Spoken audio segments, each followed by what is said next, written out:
Hello, welcome, Cabbage here. So, I am going to complete my fourth Impossible Max Luck, and that is Marishten. And yeah, so let's go ahead and fuse him into there.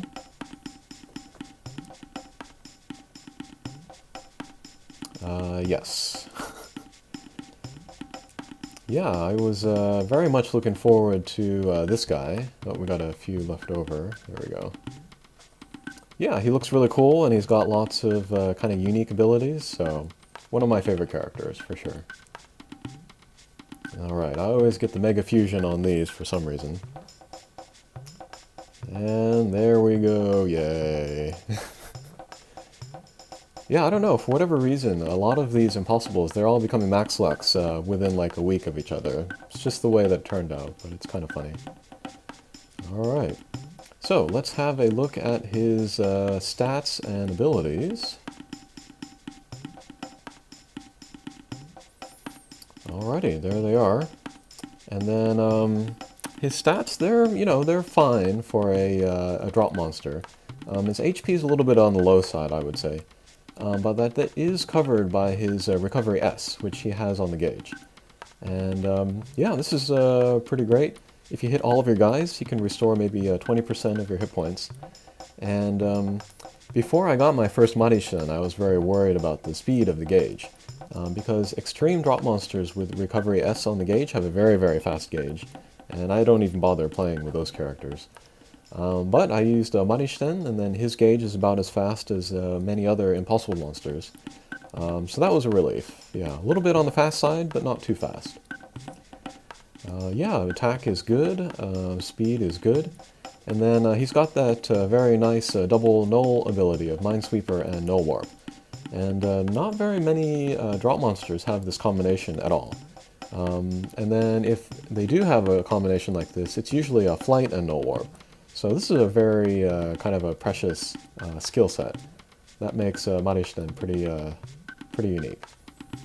And then he's got the strike shot where he creates that little area and then he surges around inside. And this is good if you just use it normally. You can do over 1,000,000 damage.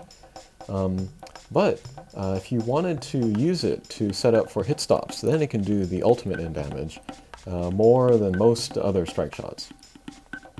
That is when you set up for a match shot, but you use this strike shot and then create a hit stop instead. And so you do many more times the hits and the damage. And yeah, if people are really committed to using that, or getting that hit stop, they'll bring Marishten to missions with gravity barriers or damage walls even, just to, aim for that. So yeah, pretty great strike shot. It can be used either like an intermediate use or an expert use, so pretty versatile.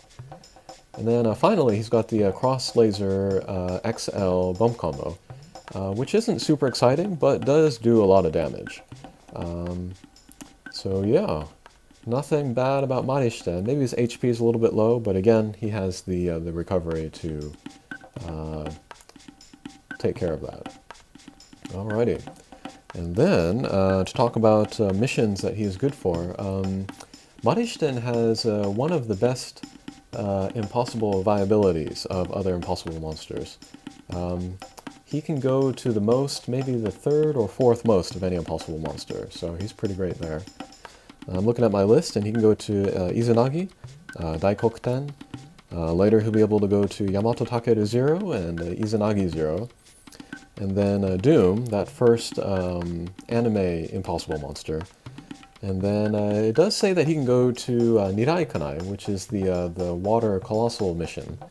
But Pierce monsters are usually more recommended for that mission, so I might give him a try and we'll see if he's actually usable in there. And then I would say personally that he's good for Yamato Takeru, the regular version, just because there is that chance for that hit stop in there. And because the gravity barriers and the damage walls aren't so bad. So yeah, I'd recommend him in there. And then he could be usable in Akala as well. He does have Minesweeper, so that's nice. He doesn't have no gravity barrier. But again, there's a chance for a hit stop in there. So that can be worth using him in there for. Okay, and then for the Tower of Champions, He's really good for floor 22. There's a chance for a hit stop in there. I would take him to floor 28. There's another chance for a hit stop there. And then floor 32 as well. Also, a hit stop chances in there. And then, yeah, so that'll do it for mission viability, which he's pretty versatile in. And then, yeah, now that this Marishten is a Max Luck, we'll look at other Max Lucks that are sort of obsoleted by him. Alright, so first we'll go to the green Max Lux, and then here we have Ignite Sage. And yeah, he is just a bounce Minesweeper, so Marishten will completely take over his position. Maybe he could be useful in a mission where I need a Meteor Strike Shot, but otherwise I'll be using Marishten. But yeah, just to fill that void until I finish my Marishten. The Sage was pretty great. And then next up, this is kind of the biggest loser. This is Siren Evolution. And she's got a Flight No Warp. And yeah, she was okay for me in Daikokuten, but I'll be using Marishten from now on. Yeah, like I said, there's the Flight No Warp combination in the Extreme Drop Monster. But Marishten is an improvement on that because he's got the Minesweeper No Warp. And then there are a number of bounce no warp characters, one of which is Medusa here. But actually this Medusa I think I will still use, just because she's got that 8-turn strike shot, which I am a fan of. I do tell myself that I'm going to make more videos where I use teams of either 4 or 8-turn strike shots. I need to get on that, but yeah, Medusa will definitely be one of the ones I use a lot for that. And then I think that does it for green. We'll head over to blue for a second. This is a Nurari-hyon, and there is a Nurari-hyon X version that is green element and is a bounce no warp.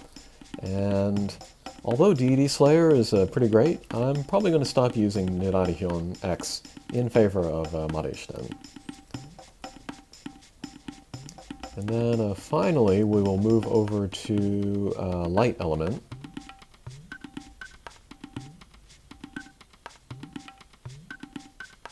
And then we'll have a look at Emerald Dragon. And Emerald Dragon I did include on my list of Max Lux that is still good after you finish Max Lux of Impossible Monsters. And then although he does have the exact same skill set, Bounce, Null Warp, and Flight, there are some things that Emerald Dragon has advantages over Marishten. One is his super high hit points, 2 is his super high speed, and then 3 is his blast bump combo. And so, oh, and then 4 I guess would be the element advantage in Dark Quests, or else his usability in Fire Quests, which Marishten can't really go to. So yeah, Marishten will be kind of my main Minesweeper No Warp Bounce Max Luck, but for certain situations, Emerald Dragon will also be useful. Alrighty, and then as for the quest itself, this was kind of the quest that I mastered the most quickly and the most thoroughly. My win percentage was like 80–90%. That was even from the very beginning. The very first time I played Marishten, actually, I got the speed clear, so that was pretty surprising. And yeah, if you saw my video where I talk about the Monster Magazine, they go into a little bit of in-depth commentary about how the mission was designed. And then I figured out pretty quickly that monsters that were Pierce with Null Damage Wall and then Flight or Minesweeper were the best monsters. And I used 3 of those in Leah Ascension, Sakura Ascension, and then Cinderella Evolution. And so using that type of character made the mission very stable. I got very stable clears from that. But yeah, reading the article, I realized that if I use more bounce monsters, or if I use more monsters without one or the other null ability, then the mission would be more challenging. But just in order to finish the Max Luck, I went with that team. And then, yeah, now that I'm done with him, maybe I'll try his mission with more different characters. Yeah, just to show that off. And then, yeah, I did kind of already mention who I used. But let's go into my box and look at the team that I used. First was I used a Gargoyle Ascension here, and then she was my one bounce character. And then there are good chances for bounce characters to get good use in that mission, so it was useful for me to have her. If I had finished my Kushinada Max Luck, I probably would have used him instead, or her. But I had Gargoyle, and she was just fine. And she was really good, actually, because she has a tackle strike shot, and if she were to be ability locked, she could use that tackle strike shot to avoid the damage walls and the mines. So, yeah, she was pretty great. And she did pick up critical, so that's pretty great also. And then next we got...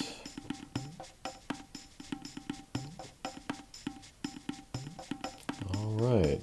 So my other Max Luck was Leah Ascension. Who knew that she would be great for an Impossible mission, but there she is. Pierce, Flight, Null Damage Wall, which is that kind of magical combination of abilities for Marici. And she too had the Tackle Strike shot, which was good for when she was ability locked. And yeah, good stats, and no gauge, so yeah, pretty darn good. And then the two Hatcher monsters that I used, first I used Cinderella here. And yeah, she is my #1 pick for Hatcher Monster in Marici. One, because she has Minesweeper instead of Flight, so she can get that extra attack boost, and then also kind of help out her teammates, just in case those mines go off after their time is up. And then also for her strike shot. I really liked her strike shot because I could use it twice during the mission. I would generally use it the first time when there are the blocks here, and then Marici in the middle. I would use the laser there. And then I would use it on the last stage. But I'd have to make sure that the Rakshasa was out of the way so that I could get that laser in.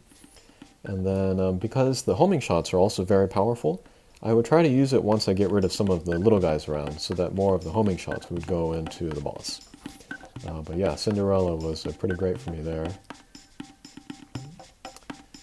And then the last character that I used was Dark Element. And that was Sakura, of course. And yeah, she's also got that magic combination of Pierce, Flight, and Null Damage Wall. But she also has Recovery, which was really good for helping me keep my HP up. And then her Bump combo was really strong too, the Slice and Dice. If she could be right next to the boss's weak point, lots and lots of damage there. And then the Speed and Power Up Strike Shot, which I usually used just to heal my guys, to have a better chance of healing all my guys. But if I were on the last stage and I were lined up with the weak point, then I would use it there and do like 1.5 million damage. So yeah, Sakura also very, very good for the mission. Okay, so that does it for my Marici Max Luck talk. And yeah, I'm going to be very excited to be using him, especially in Daikokuten. And then I think the next Max Luck I will finish is Kushinada. So yeah, you can all look forward to that review of her. Alright, thanks for watching. Take care.